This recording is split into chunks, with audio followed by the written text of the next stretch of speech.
मैं प्रियंदन बोल रहा हूँ। हमारे साथ अनुभव द्विवेदी सर हैं जो कि बीएचयू के पास आउट हैं और हमारे सीनियर भी हैं।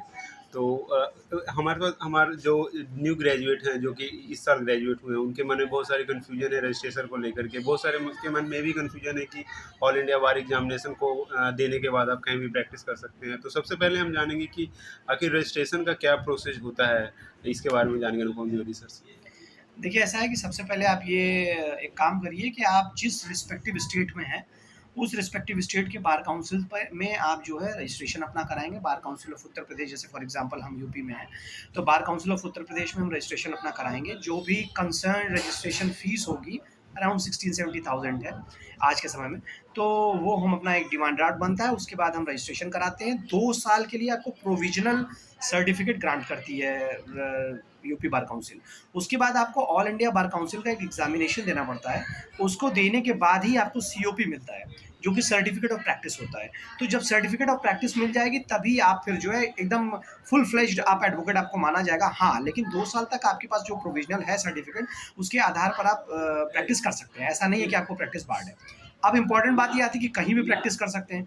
ये बात सत्य है कि आप कहीं भी प्रैक्टिस कर सकते हैं, लेकिन उसका विषय ये बन कर आता है कि नहीं साहब, आप जो है, जो अभी ऑनरेबल सुप्रीम कोर्ट ने भी इस विषय पर कहा था, तो उसमें ये बात है कि आप जो है जिस पर्टिकुलर, जैसे मान लीजिए वाराणसी में प्रैक्टिस करने वाला मैं हूँ, तो मैं तो यहाँ लोकल बार एसोसिएशन में रजिस्टर्ड हूँ। तो उसके बाद अगर मुझे किसी अन्य डिस्ट्रिक्ट में या अन्य स्टेट में प्रैक्टिस करने जाना है, तो वहाँ के किसी लोकल लॉयर को मुझे इंगेज करना होगा, क्योंकि वहाँ मैं वकालतनामा फाइल नहीं कर सकता। वहाँ वकालतनामा पे उस लोकल लॉयर के साथ मेरा नाम हो सकता है, अकेले मैं वकालतनामा फाइल नहीं कर सकता। ये एक कंसर्न पोजीशन है। ये बात सच है कि हम कहीं भी जाते हैं आर्ग्यूमेंट कर सकते हैं, लेकिन आर्ग्यूमेंट करने के लिए हमारे पास अथॉरिटी होनी चाहिए, और अथॉरिटी हमको वहाँ पे वकालतनामा फाइल करने के लिए वहाँ के लोकल लॉयर को कंसल्ट करना पड़ेगा।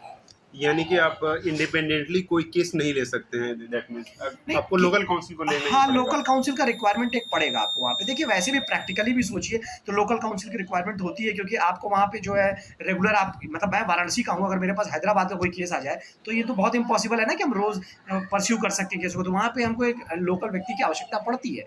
तो लोकल काउंसिल का मतलब प्रैक्टिकल भी एक जो है रिक्वायरमेंट है, और लीगल रिक्वायरमेंट है, तो वो है ही है।